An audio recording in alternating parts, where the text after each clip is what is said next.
Hello everyone, this is Teacher Karen. Welcome to Organization and Management class. Our lesson for today is all about the phases of economic development and their implication to the business environment.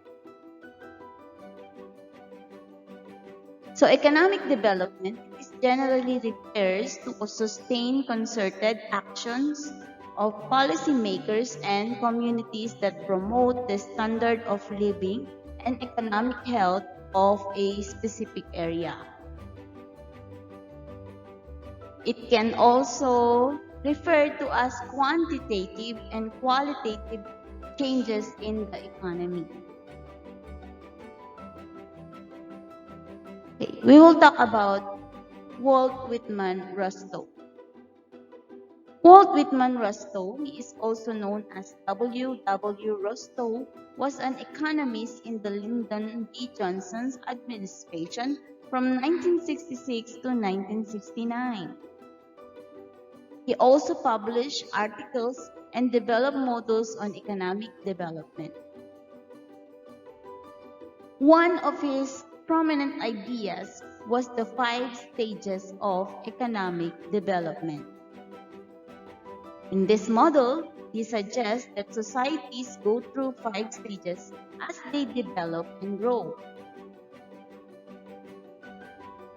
Here are the 5 stages of economic development. Stage 1, Tradition Society. This stage was prevalent prior to the 1700s, when most societies operated in a relatively stable state and productivity didn't rise or fall dramatically. Trade existed, such as the spice route between Asia and Europe, but it was timely costly and more of a luxury than a necessity. Technology was very limited. Humans had access to little more than handmade tools, transportation, and the printing press.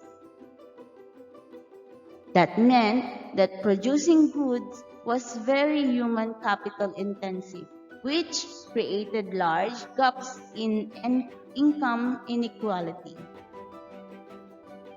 Under traditional society, this society also relied heavily on agricultural labor because a tremendous amount of labor was required to grow enough food to sustain the societies. Stage 2, Preconditions for takeoff or preparation. There is a period of transition between the traditional society and society that takes off. And for a certain time, that society is establishing the precondition for takeoff. These preconditions are mostly marked by an increase in productivity, such as was found in Europe during 1700s and 1800s. A number of factors came together to make productivity increase. For example, population heat, a critical mass that made agriculture take up such a high percentage of labor, which provided opportunities for the establishment of educational institutions, banks, and markets for luxury goods. Stage 3, Take-off. When the preconditions for take-off are met, a society can take off. Pwede na siyang pabayaan kasi na-develop na, na-condition na, na-prepare na ang mga tao. Educated individuals start inventing new processes and tools and access to capital through financial markets and banks, make it possible to produce goods and services on a larger scale. This requires a different type of skill set from human laborers, so the economy shifts from agriculture to production. This increases wages for everyone, taking the economic structure from a structure of kings and servants to a wealthy class, middle class, and lower class. A lower class still exists at this stage, either because of social norms that discriminate against people, or simply because the number of middle class jobs are fewer than the total number of people. It has stage 4, drive to maturity.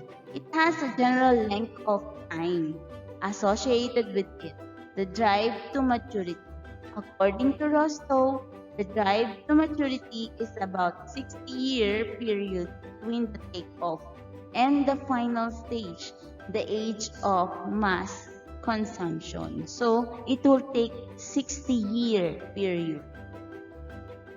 During this short period, an economy, the collective of all consumers and producers, is able to reinvest 10 to 20% of what it creates into more production. Processes are improved, quality of life is improved, and technology and new ideas continue to become more central to society, while the cost of producing the needs of our survival like food and shelter becomes a smaller part of economy. More importantly, the middle class grows at the quickest rate of any economic class for the modern-day U.S. This stage really took place from after WWI from about 1915 until around 1980, and the technology era began. Stage 5, age of mass consumption. After the drive to maturity, an economy reaches maturity and begins the final stage, the age mass consumption. Think of the United States, much of Europe, and some of Asia today, and you can see this stage of development at work. The quantity and the quality of products and services increase. A society or economy in this stage is able to export production bringing money from other countries that helps the economy grow larger beyond actual consumption. Okay, so after Rostow, we will talk about Seidel and Moichelle. According to her, or according to them, small and large businesses drive economic stability and growth by providing valuable services, products, and tax dollars that directly contribute to the health of the community. They also provide jobs, strengthening the economic health of each community where a business is based. Even a business is headquartered elsewhere, employing people at each local business and contributes to the success of that region. As with the wages they earn, people buy property, work, shop, and otherwise invest in where they live. So kahit small or large business, as long as lahat ng tao ay nakakapagtrabaho, nag-earn ng salary, at nakakabili ng mga property, at nakakapagtrabaho, nakakapamili. Ibig sabihin, ang community na yon ay mauunlad. Okay, let's talk about taxes and profits. Taxes are used among other things to maintain the infrastructure of a city, state, or country. Roads, bridges, tunnels, public transportation, and libraries, and other public buildings and services, including police officers and firefighters, all benefit from tax money collected from individuals and businesses. So, ang taxes po na binabayad ng mga bawat empleyado at bawat business businesses ay ginagamit para sa pagpapagawa ng ating mga tulay, daan, tunnels, and public transportation. At ito rin ang ginagamit na pangsweldo sa mga police, firefighters, at mga doctors. These services are essential to the good health and positive qualities of local and national citizens. In a capitalist society like that of the United States, business growth and increased sales means collecting more taxes, which can directly translate to better maintenance and offerings of local infrastructures and services that benefit the community. Siyempre, mayamang country sila, mas malaking taxes, mas maraming gagastusin para mapaganda ang community. The success of business directly affects the world's economy. At its core, businesses are designed to serve a particular need that people have and to provide trusted goods and services related to that need. When consumer confidence or trust is in businesses or business, it isn't just sales that are negatively affected.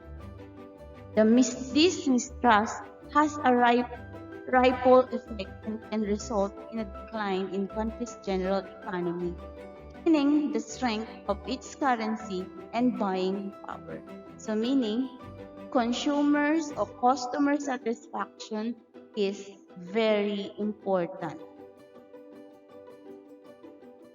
As business focus more and more on providing value to shareholders instead of directly to consumers. So most of the business nakafocus lang sa shareholders. Hindi nila nakikita na mas kailangan makafocus din tayo sa mga consumers. Their interests and tactics may not align with the best interest of the consumer.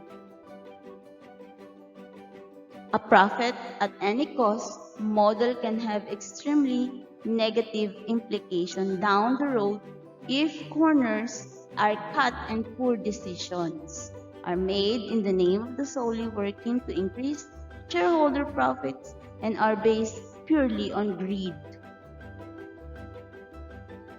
So, depende yan kung mataas ang costing mo, tataas yung profit, pero hindi na natin naisip kung nakakatulong ba to o hindi. No matter how efficiently you make a product or how special the service is that you deliver, if you lost consumer confidence as a result of your business decisions, consumers won't support you by purchasing your goods and services, and then nobody benefits. So, kung hindi natin bibigyan ng pansin ang mga consumers o mga customers, bababa ang sales natin, bababa ang services natin. So meaning, bababa yung negosyo. So, business is vital to a country's economy. Success of businesses can drive the success of an entire country, including through the contribution to the gross domestic product or GDP of a nation, which affects the world's standing. Pag umangat ang gross domestic product natin, ibig sabihin, ang bawat pamilya, ang kinikita ng bawat pamilya ay sapat sa pangangailangan nila. If the country supports businesses with goods and services that are in demand, everyone in the country benefits. Tataas ang negosyo, kita ng negosyo, magkakatrabaho ang mga tao, meaning dadami yung taxes. Pag dumami yung taxes, madami ding budget para sa pagpapaganda ng ating bansa. Ang ating ekonomiya ay tataas din.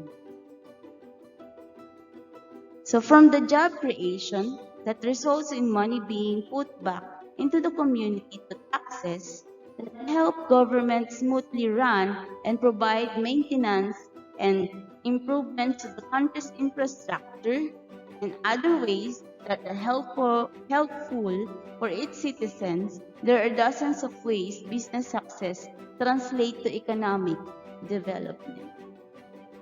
So that is the economic development. Depende kung ano ang kinahihinatnan ng bawat business ng tao o ng bawat businesses ng ating bansa. In addition to providing products and services that citizens and residents want, economic health can allow for exporting goods and services to others who want those items, contribute to offering avenues for education and training for citizens, create healthy business and competition, and provide additional methods of strengthening economic development for the countries as a whole. The role of business in relation to the economy is pivotal one. Small businesses boost economic revenue on a smaller scale, but one that of vital importance, directly and positively affecting the health, quality of life, and purchasing the power of residents in the local community. But small businesses don't always stay small. Many nationally known brands today got their start of very small business, run out someone's home or garage. They start to garage in their own house or home or garage. They start small, but they will become bigger. So startups can become multinational companies that can have a huge and positive impact on the global economy, benefiting all the company's employees and the communities in which host businesses thrive. Apple, Whole Foods, Amazon, Starbucks were all ideas started on a small scale that have an incredible, explosive, positive impact, not just on the U.S. economy, but on the global scale. So dati, nag-start lang sila sa small businesses, but now, they are all global scale. International na po sila. Kilala po sila. So, before I end, words of wisdom. The struggle you're in today is developing the strength you need for tomorrow. So that's all. Thank you. God bless and stay safe. Bye-bye. Until next video, don't forget to like, share, and subscribe, and click the bell button to notify you. Bye-bye po.